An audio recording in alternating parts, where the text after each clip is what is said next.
शुरू। हेलो बच्चों, good morning. आज आपको लेसन 4 फर्स्ट पेपर में चल रहा था परमाणु संरचना आधुनिक में आपको पढ़ा रहे थे इलेक्ट्रॉनिक विन्यास के आधार पर तत्वों का वर्गीकरण। कल बताया था हमने इलेक्ट्रॉनिक विन्यास के आधार पर तत्वों का वर्गीकरण। तत्वों का वर्गीकरण इलेक्ट्रॉनिक विन्यास के आधार पर तत्व 4 प्रकार के होते हैं। कल लिखवाया था नंबर 1 अक्रिय गैस तत्व। दूसरा क्या लिखवाया था? निरूपक तत्व। तीसरा क्या लिखवाया था? संक्रमण तत्व। चौथा लिखवाया था संक्रमण तत्व या इनर ट्रांजिशन। आंतरिक संक्रमण तत्व या इनर ट्रांजिशन तत्व। इसके बारे में कल हमने बताया था कि इलेक्ट्रॉनिक विन्यास के आधार पर तत्व 4 प्रकार के होते हैं। नंबर 1 अक्रिय गैस तत्व, नंबर 2 निरूपक तत्व, नंबर 3 संक्रमण तत्व, नंबर 4 आंतरिक संक्रमण तत्व या इनर ट्रांजिशन तत्व। जिसमें पहला पॉइंट कल पूरा एक लिखवा दिया था। अक्रिय गैस तत्व क्या होते हैं? वे तत्व जिनके अंदर और बाहरी कोश सभी पूर्ण भरे होते हैं उन्हें अक्रिय गैस तत्व कहते हैं। एक लाइन और लिखवाई होगी, हीलियम को छोड़कर शेष सभी तत्वों के बाहर कोश में 8 इलेक्ट्रॉन होते हैं। एग्जाम्पल भी बताया था, घर से देख लो। Helium 2, नियान 10, argon 18, krypton 36, xenon 54, radon 86। चाहे तो इनको ये नोबेल गैसें भी हैं, शून्य वर्ग के भी तत्व हैं, पूर्ण कक्षाएं भी हैं, अक्रिय गैस तत्व भी कहते हैं, कई नामों से जानते हैं। याद करने का तरीका, हरभजन ने अगरकर से रन बनाया। हरभजन ने अगरकर से रन बनाया, ऐसे भी पढ़ सकते हो। इतना कल हो गया तो रिवीजन भी करा दिया। आज सेकेंड हेडिंग से पढ़ना डालो, हेडिंग निरूपक तत्व। हेडिंग डालो निरूपक तत्व। सभी लोग निरूपक तत्व लिखिए। जिन तत्वों में केवल बाहरी कोश अपूर्ण होता है, केवल बाहरी कोश अपूर्ण होता है, केवल बाहरी कोश अपूर्ण होता है, केवल बाहरी कोश अपूर्ण होता है, केवल बाहरी कोश अपूर्ण होता है, उसे निरूपक तत्व कहते हैं। उसे निरूपक तत्व कहते हैं। उसे निरूपक तत्व कहते हैं। जैसे लिख लीजिए एग्जाम्पल, मतलब कहने का जिसके केवल अंतिम कोश, जैसे sodium 11, oxygen, nitrogen, silicon, potassium, ETC। बहुत से ऐसे एलिमेंट्स हैं जिनका इलेक्ट्रॉनिक विन्यास करोगे 2, 8, 1, तो 2 और 8 दोनों मिला 10 इसमें आता पूर्ण कक्षा। अंतिम तो अपूर्ण है। 8 का कर दो 2,6, तो क्या 6 अपूर्ण है, 2 देखो पूर्ण, 2 इसमें आता। नाइट्रोजन 2, 5, सिलिकॉन 2, 8, 4 पूर्ण है ये सब, केवल अंतिम कोश अपूर्ण है। पोटेशियम 19 तीनों कोश पूर्ण है, केवल लास्ट में अपूर्ण है। मतलब जिन तत्वों में केवल बाहरी कोश अपूर्ण होता है उसे हम लोग निरूपक तत्व कहते हैं। एग्जाम्पल लिख सकते हो। इसके बाद तीसरी हेडिंग डालना संक्रमण तत्व या ट्रांजिशन तत्व। संक्रमण तत्व या ट्रांजिशन तत्व। नोट कर लिया एग्जाम्पल, तो लिखो संक्रमण तत्व या ट्रांजिशन तत्व, संक्रमण तत्व या ट्रांजिशन तत्व। लिखिए बेटा, संक्रमण तत्व में जिन तत्वों में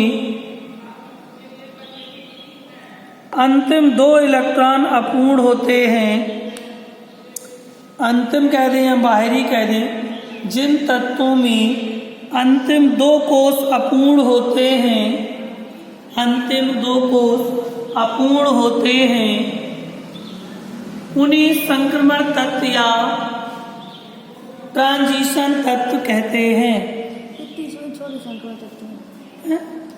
उसी को तो कहते हैं संक्रमण तत्व या ट्रांजिशन तत्व दिया, दोनों नाम। इसको कहते हैं आंतरिक संक्रमण तत्व या इनर ट्रांजिशन। तो जिन तत्वों में अंतिम 2 कोष अपूर्ण होते हैं उन्हें हम लोग संक्रमण तत्व या ट्रांजिशन तत्व कहते हैं। नोट कर लिया हो तो एग्जाम्पल देखो ऐसे। मान लो एग्जाम्पल में हमने ले लिया SC स्कैडमियम 21, इसका क्लासिफिकेशन 2892 होता, तो पहले सब पढ़ा चुके हैं। 2, 8, 10, 9, 19, 2, 21। तो पहली कक्षा 2 और 8 पूर्ण है, अंतिम 2 कक्षा पूर्ण 9 और 2, यहाँ 8 होना चाहिए पूर्ण के लिए, तो यहाँ 18 होना चाहिए, वो है नहीं।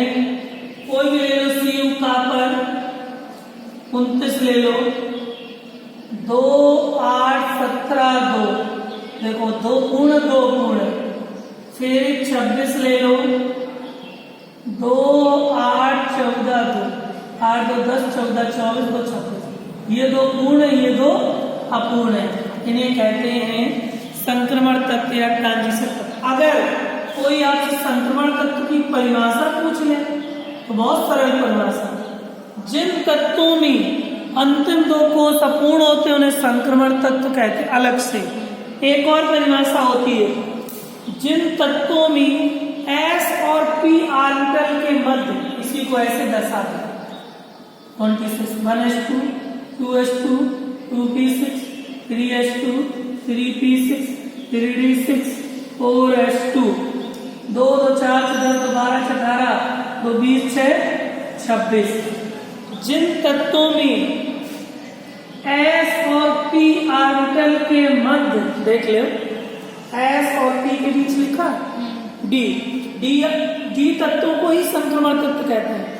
जिन तत्वों में S और P ऑर्बिटल के मध्य D ऑर्बिटल आंशिक रूप से भरा होता है, आंशिक रूप से भरा होता है, उसे संक्रमण तत्व कहते हैं। ऐसे परिभाषा दे सकते हैं, जिन तत्वों में S और P ऑर्बिटल के मध्य D ऑर्बिटल भरा होता है उसे संक्रमण तत्व कहते हैं। एग्जाम्पल नोट कर लो, लास्ट हेडिंग है आंतरिक संक्रमण तत्व या इनर ट्रांजिशन तत्व।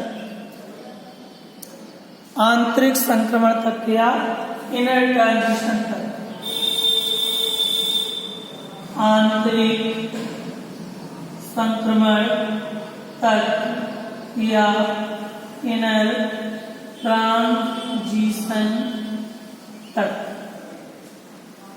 आंतरिक संक्रमण तत्व या इनर ट्रांजिशन तत्व। इनर ट्रांजिशन तत्व डालिए।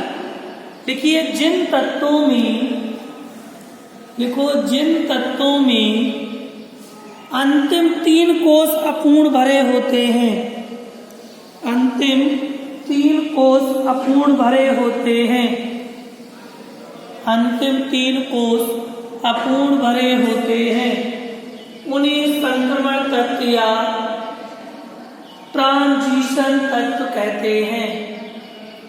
उन्हें संक्रमण तत्व या इनर ट्रांजिशन तत्व कहते हैं। इनर ट्रांजिशन तत्व कहते हैं। इनर ट्रांजिशन तत्व कहते हैं। एग्जाम्पल लिखो, जैसे CeCgS 58 से Lu 71 तक लैंथेनाइड श्रेणी। एक श्रेणी होती है CE 58 से LU 71 तक लैंथेनाइड श्रेणी, जो 4F कक्षा में विस्तृत होती है। ये इन्हीं तत्वों को आंतरिक संक्रमण तत्व या इनर ट्रांजिशन तत्व ये फिक्स होते हैं 58 से 71 तक। एक और होता है TH 90 से LR 103 तक एक्टिनाइड श्रेणी। इसको 5F कक्षा में इसका इलेक्ट्रॉनिक विन्यास किया जाता है। इन्हीं तत्वों को 58 से 71 तक, 90 से 103 तक, इन्हीं तत्वों को आंतरिक संक्रमण तत्व या इनर ट्रांजिशन तत्व कहते हैं। क्लियर? नोट कर लीजिए, जल्दी से लिखो।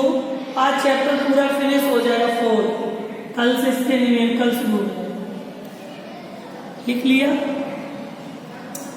अगली हेडिंग और नेक्स्ट, ये चारों हो गए कि इलेक्ट्रॉनिक विन्यास के आधार पर तत्व 4 प्रकार के होते। कौन कौन?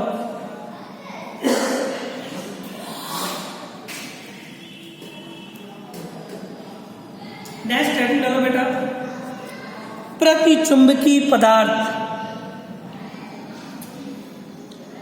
प्रतिचुंबकीय पदार्थ लिखो। प्रतिचुंबकीय पदार्थ लिखो, जिन पदार्थों में केवल प्रतिचुंबकीय पदार्थ, प्रतिचुंबकीय पदार्थ, जिन पदार्थों में केवल युग्मित इलेक्ट्रॉन होते हैं, जिन पदार्थों में केवल युग्मित इलेक्ट्रॉन होते हैं, वे चुंबकीय क्षेत्र में रखने पर थोड़े प्रतिकर्षित होते हैं। वे चुंबकीय क्षेत्र में रखने पर थोड़े प्रतिकर्षित होते हैं, प्रतिचुंबकीय पदार्थ कहलाते हैं। प्रतिचुंबकीय पदार्थ कहलाते हैं।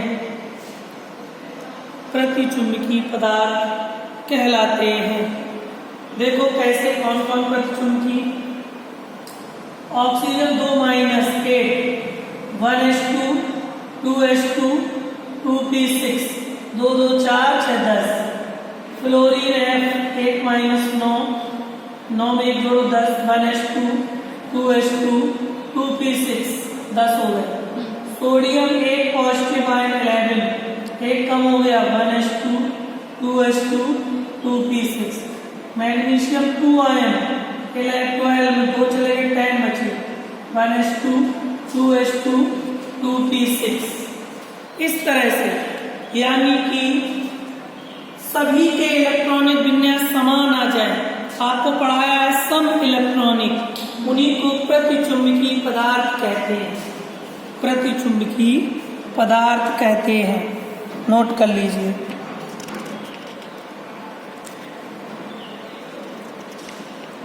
प्रतिचुंबकीय पदार्थ कहते हैं। नोट कर लो। अगली हेडिंग को अनुचुंबकीय पदार्थ। अनुचुंबकीय पदार्थ, पैरामैग्नेटिक सब्सटेंसेस।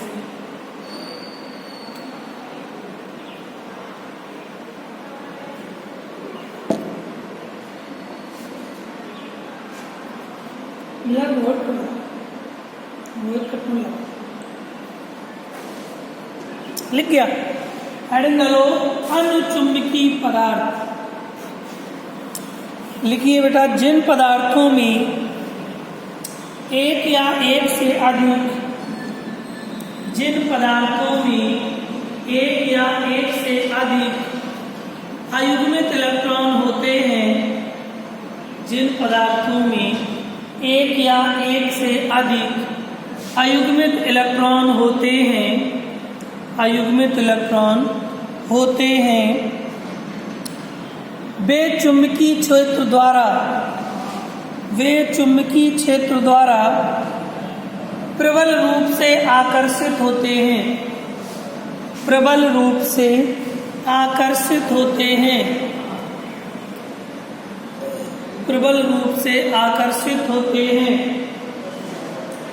अनुचुंबकीय पदार्थ कहलाते हैं। जैसे एपिफेरिक 26 दो दाना है। एपिफेरिक 26 दो दाना है। बेटा 26 में 2 चले गए, कितने बचे? 24। 1s2 2s2 2p6 3s2 3p6 3d6 2 2 4 6 10 2 12 6 18 6 24। D में टोटल पावर 10 होती, 10 में से 6 चले गए, कितने बचे? 4। 10 में से 6 चले गए, 3 बचे। अयुग्मित इलेक्ट्रॉनों की संख्या कितनी आ गई? 4। एक उदाहरण और देखो। जैसे मान लो हमने दे दिया Cu कॉपर 29 2 दाना है। अब 29 में 2 कम करो, कितने बचे? 27 बचे। जब हम इसका इलेक्ट्रॉनिक विन्यास करेंगे 1s2 2s2 2p6 3s2 3p6 3d9। क्यों? 2 2 4 10 12 18 9 27। डी में टोटल 10 होते हैं, 10 में से 9 चले गए, कितने बचे? 1। तो अयुग्मित इलेक्ट्रॉनों की संख्या कितनी आ गई? 1 आ गई। नोट कर लो, ऐसे निकालते अनुचुंबकीय पदार्थ या अयुग्मित पदार्थ। अनुचुंबकीय या अयुग्मित पदार्थ। ठीक है। लास्ट हेडिंग बची है आपकी चुंबकीय आघूर्ण। चुंबकीय आघूर्ण।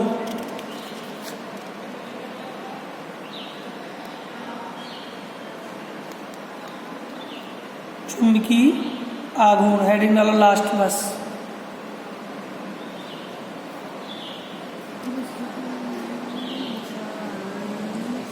लिखिए चुंबकीय आघूर्ण में हेडिंग डाल लो चुंबकीय आघूर्ण लास्ट। चुंबकीय आघूर्ण लास्ट हेडिंग लिखिए।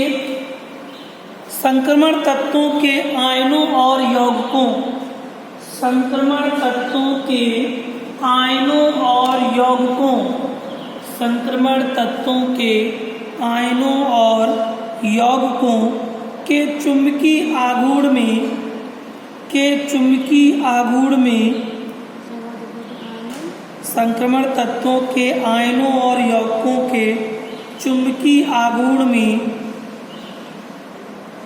उपस्थित अयुग्मित इलेक्ट्रॉनों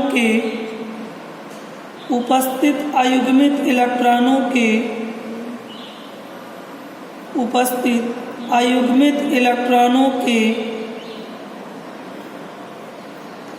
केवल स्पिन आघूर्ण के कारण होता है। केवल स्पिन आघूर्ण के कारण होता है। स्पिन आघूर्ण के कारण होता है।